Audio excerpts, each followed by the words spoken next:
आपण दिवसभर काम करतो, धावपळ करतो आणि शेवटी रात्री थकून अंथरुणावर पडतो. झोपणे ही केवळ आपल्या शरीराची गरज नाही, तर तो आपल्या आत्म्याला आणि मनाला पुन्हा ऊर्जा देण्याचा एक निसर्गाचा नियम आहे. पण तुम्हाला माहीत आहे का, आपल्या शास्त्रात रात्री झोपण्यासंदर्भात काही अतिशय महत्त्वाचे नियम सांगितले आहेत. जर तुम्ही रात्री झोपताना काही चुका करत असाल, तर तुमच्या घरात गरिबी, आजारपण आणि नकारात्मक ऊर्जा येऊ शकते. याउलट जर तुम्ही योग्य नियमांचे पालन केले, तर तुमचे नशीब बदलू शकते. आणि सर्वात महत्त्वाची गोष्ट, ज्या घरामध्ये रात्री झोपण्यापूर्वी अंथरुणावर बसून किंवा पडून स्त्री आणि पुरुष देवाचे नाव घेतात, त्यांच्यासोबत नेमके काय घडते याचे एक अत्यंत मोठे आणि आश्चर्यकारक रहस्य आपल्या शास्त्रात सांगितले आहे. हे रहस्य मी तुम्हाला या व्हिडिओमध्ये शेवटी सांगणार आहे, जे ऐकून तुमचे डोळे उघडतील. त्यामुळे व्हिडिओ हा शेवटपर्यंत नक्की बघा. तर चला आज जाणून घेऊया रात्री झोपण्याचे महत्त्व, नियम आणि कोणत्या गोष्टी टाळल्या पाहिजेत. व्हिडिओ जर आवडला तर लाईक, शेअर, सबस्क्राईब करायला विसरू नका. कमेंटमध्ये श्री स्वामी समर्थ लिहायला अजिबात विसरू नका. स्वामी महाराज तुमच्या सर्व चांगल्या इच्छा पूर्ण करतील. शास्त्रानुसार रात्रीची वेळ ही तामसिक वेळ मानली जाते. या काळात सृष्टीमध्ये नकारात्मक शक्ती आणि विचार जास्त सक्रिय असतात. जेव्हा आपण झोपतो तेव्हा आपले अचेतन मन पूर्णपणे उघडते आणि सक्रिय असते. तुम्ही झोपण्यापूर्वी जे विचार करता तेच विचार तुमचे अचेतन मन पकडते आणि तुमच्या आयुष्यात घडवून आणते. वैज्ञानिक दृष्टिकोनातून विचार केला तर रात्रीची झोप आपल्या शरीरातील पेशींची दुरुस्ती करते, मानसिक तणाव कमी करते आणि मेंदूला शांत करते. जर झोप चांगली झाली नाही तर चिडचिड वाढते आणि आरोग्याचे गंभीर प्रश्न निर्माण होतात. म्हणूनच रात्री झोपण्याची वेळ ही तुमच्या संपूर्ण आयुष्याला दिशा देणारी ठरू शकते. शास्त्र आणि आयुर्वेदानुसार रात्री झोपण्यापूर्वी काही गोष्टी करणे अत्यंत शुभ मानले जाते. यामुळे घरात सुखसमृद्धी येते. रात्री झोपण्यापूर्वी आपले हात, पाय आणि चेहरा स्वच्छ पाण्याने धुवावा. यामुळे दिवसभराची नकारात्मक ऊर्जा निघून जाते आणि शरीर हलके होते. ओल्या पायाने कधीही झोपू नये.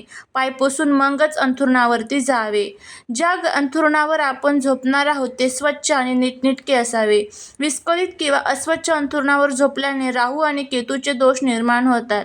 झोपताना नेहमी आपले डोके पूर्व दिशेला असावे आणि पाय उत्तर किंवा पश्चिमेला असावेत. दक्षिण दिशेला डोके करून झोपल्याने दीर्घायुष्य लाभते आणि आरोग्य उत्तम राहते. पूर्वेकडे डोके केल्याने ज्ञान आणि एकाग्रता वाढते. कधीही उत्तर दिशेला डोके करून झोपू नये. यामुळे चुंबकीय तरंगांमुळे मेंदूवर ताण पडतो आणि वाईट स्वप्ने पडतात. शक्य असल्यास झोपण्यापूर्वी बेडरूममध्ये थोडा कापूर जाळावा. याच्या सुवासामुळे खोलीतील नकारात्मक ऊर्जा नष्ट होते आणि शांत झोप लागते. आता जाणून घेऊया अशा काही गोष्टी ज्या रात्री झोपताना आपण चुकूनही करू नयेत, नाहीतर माता लक्ष्मी घराबाहेर जाते आणि घरात दारिद्र्य येते. रात्री झोपल्यानंतर तोंड आणि हातपाय स्वच्छ न धुता झोपल्याने घरात आजारपण आणि गरिबी येते. खोलीत पूर्णपणे घोर अंधार नसावा. एखादा छोटा नाईट लॅम्प किंवा मंद प्रकाश खोलीत नक्की असावा. अनेक लोकांना चादर किंवा पांघरूण डोक्यावरून घेऊन झोपण्याची सवय असते. शास्त्रानुसार आणि आरोग्यानुसार हे चुकीचे आहे. यामुळे प्राणवायू मिळण्यात अडथळे येतो. खोलीच्या मुख्य दाराकडे किंवा उंबरठ्याकडे पाय करून कधीही झोपू नये. हे मृत्यूच्या देवतेचे प्रतीक मानले जाते. झोपण्यापूर्वी टीव्हीवर किंवा मोबाईलवर क्राईम, भीतीदायक गोष्टी किंवा वादविवाद पाहणे टाळा. तसेच कोणाबद्दलही मनात राग किंवा दोष ठेवून झोपू नका. आता वळूया आपल्या आजच्या सर्वात महत्त्वाच्या विषयाकडे. ज्या घरामध्ये रात्री झोपण्यापूर्वी अंथरुणावर बसून किंवा पडून स्त्री आणि पुरुष आपल्या इष्टदेवांचे किंवा गुरूंचे नाव घेतात, त्यांच्या सोबतीला आणि त्या घरामध्ये नेमके काय घडते. शास्त्रामध्ये या संदर्भात एक अत्यंत दिव्य आणि चमत्कारिक रहस्य सांगितले आहे. जेव्हा आपण अंथरुणावर पडतो आणि झोपेच्या आहारी जाण्यापूर्वी मनाचा शेवटचा जागरूक क्षण असतो, तेव्हा देवाचे नाव घेतो, मंत्रोच्चार करतो किंवा ओमचा जप करतो, तेव्हा खालील 5 अद्भुत गोष्टी घडतात. बघा, झोपण्यापूर्वी घेतलेले देवाचे नाव थेट आपल्या अचेतन मनात जाते. 6 ते 7 तासाच्या झोपेत आपले मन त्याच दैवी ऊर्जेमध्ये लीन असते. यामुळे व्यक्तीच्या मनातील सर्व भीती, चिंता आणि मानसिक आजार हळूहळू नष्ट होतात. ज्या घरामध्ये पती आणि पत्नी दोघेही किंवा घरातील स्त्री पुरुष रात्री देवाचे नाव घेऊन झोपतात, त्या घराभोवती आणि त्या व्यक्तीभोवती एक सकारात्मक ऊर्जेचे सुरक्षा कवच तयार होते. अशा घरात कोणत्याही प्रकारची करणी, बाधा, वाईट नजर किंवा नकारात्मक शक्ती प्रवेश करू शकत नाही. रात्री घेतलेले देवाचे नाव घरातील वातावरणाला शुद्ध करते. यामुळे घरातील पितर प्रसन्न होतात आणि वास्तुदोष शांत होतात. ज्या घरात रात्री ईश्वराचे स्मरण होते तिथे कधीही पैशांची चणचण भासत नाही. शास्त्र सांगते की जे लोक हरीचे किंवा आपल्या कुलदेवताचे नाव घेऊन झोपतात त्यांना कधीही भयानक किंवा वाईट स्वप्ने पडत नाही. त्यांची झोप म्हणजे एक प्रकारची साधना बनते आणि त्यांचे अकाली मृत्यू किंवा अपघातापासून रक्षण होते. रात्री देवांचे नाव घेऊन झोपलेली व्यक्ती जेव्हा सकाळी उठते तेव्हा तिचे मन अत्यंत प्रसन्न असते. अशा व्यक्तीचे आत्मबळ इतके मजबूत असते की ती प्रत्येक कामात यशस्वी होते.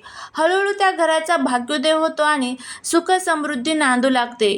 शास्त्र तर असेही सांगते की जर रात्रीच्या झोपेतच एखाद्या प्राण्याचा किंवा माणसाचा अंत झाला आणि झोपण्यापूर्वी त्याच्या मुखात किंवा मनात देवाचे नाव असेल तर त्या आत्म्याला उत्तम गती मिळते. रात्री झोपण्यापूर्वी तुमचे हातपाय स्वच्छ धुवा. योग्य दिशेला डोकं ठेवा आणि अंथरुणावर गेल्यावर कमीत कमी 5 ते 11 वेळा आपल्या देवाचे नाव नक्की घ्या.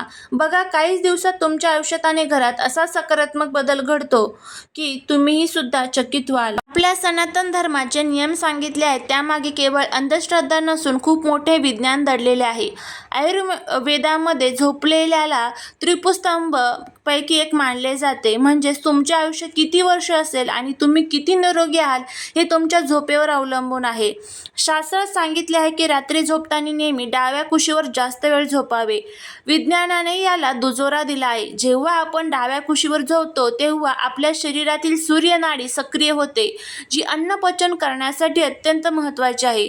तसेच आपले हृदय डाव्या बाजूला असते, ज्यामुळे संपूर्ण शरीरात रक्ताभिसरण अगदी सुलभतेने होते. जे लोक पाठीवर किंवा पोटावर पालथे झोपतात त्यांच्या पाठीच्या कण्यावर आणि फुफ्फुसावर अतिरिक्त ताण पडतो, ज्यामुळे आयुष्य कमी होते असे शास्त्र सांगते. आजकालच्या डिजिटल युगात लोक रात्री 12-1 वाजेपर्यंत मोबाईल पाहत जागा राहतात. गरुड पुराणात सांगितले आहे की जो मनुष्य विनाकारण रात्री जास्त वेळ जागतो आणि सूर्योदयानंतर उशिरापर्यंत झोपून राहतो त्याचे पुण्य क्षीण होते आणि त्याच्या शरीरात राक्षसी प्रवृत्ती वाढू लागते. पद्मपुराणात स्पष्टपणे सांगितले आहे रात्री झोपताना अंगावर पुरेसे कपडे असावेत, कारण रात्रीच्या वेळी आपल्या पितरांचे आणि अदृश्य शक्तींचे भ्रमण चालू असते. विवस्त्र झोपल्याने त्या शक्तींचा कोप होतो आणि व्यक्तीला मानसिक दुर्बलता किंवा भयानक स्वप्ने पडू शकतात. सूर्य मावळत असतानाची वेळ म्हणजेच गोधुली वेळ ही लक्ष्मी आगमनाची असते. यावेळी जे लोक झोपतात त्यांच्या घरात दारिद्र्य कायमचे ठाण मांडून बसते. यावेळी केवळ आजारी व्यक्ती, वृद्ध आणि गरोदर महिलांनाच झोपण्याची सवलत आहे. विशेषतः महिलांनी रात्रीच्या वेळी डोक्यावरून अंघोळ करून ओल्या केसांनी झोपू नये. ओले केस हे नकारात्मक ऊर्जा खूप लवकर आकर्षित करतात, ज्यामुळे डोकेदुखी, मानसिक तणाव आणि चिडचिड वाढते. आता आपण समजून घेऊया अंथरुणावर देवाचे नाव घेण्याचे इतके महत्त्व का आहे. यामागे भगवान श्रीकृष्णांनी भगवद्गीतेत 8व्या अध्यायात सांगितले एक मोठे सत्य आहे. श्रीकृष्ण म्हणतात, माणूस आपल्या आयुष्याच्या शेवटी किंवा दिवसाच्या शेवटी ज्या विचारात असतो तशीच गती त्याच्या आत्म्याला आणि मनाला मिळते. रात्रीची झोप ही लहान मृत्यू मानली जाते, कारण झोपेत आपण पूर्णपणे बेशुद्ध असतो. आपल्याला बाह्य जगाचे भान नसते. जर तुम्ही विचार करत, रडत किंवा कोणाचा राग मनात ठेवून झोपलात तर तुमची ऊर्जा खालच्या पातळीवरती जाते. ज्या घरामध्ये पती पत्नी रात्री झोपताना देवाला शरण जाऊन एकमेकांच्या चुका माफ करून देवाचे नाव घेतात तिथे शुक्र ग्रह आणि बृहस्पती ग्रह मजबूत होतात. अशा पती पत्नीमध्ये कधी घटस्फोट किंवा मोठे वाद होत नाहीत. त्यातील प्रेम आयुष्यभर टिकून राहते. ज्या घरात आईवडील स्वतः देवाचे नाव घेऊन झोपतात ती ऊर्जा घरात पसरते. यामुळे घरातील लहान मुलांची बुद्धी सात्विक बनते, त्यांना रात्री भीती वाटत नाही आणि ती मुले संस्कारी व यशस्वी होतात. प्रत्येक घरात किंवा वास्तूत काही ऊर्जा असतात. जेव्हा तुम्ही देवाचे नाव घेता तेव्हा त्या नामस्मरणाच्या कंपनामुळे जर घरात एखादी नकारात्मक किंवा अतृप्त ऊर्जा असेल तर तिलाही शांती मिळते आणि ती घर सोडून निघून जाते. बघा, अशा पद्धतीने आपल्याला ही संपूर्ण माहिती जी आहे तर ती आपण बघितलेली आहे. तर जर तुम्हाला हा व्हिडिओ आवडला असेल तर चॅनलला लाईक करा. चॅनलवरती नवीन असाल तर सबस्क्राईब करायला विसरू नका. भेटूया पुढच्या एका छानशा नवीन व्हिडिओत एका नवीन माहितीसोबत. तोपर्यंत सर्वांना श्री स्वामी समर्थ.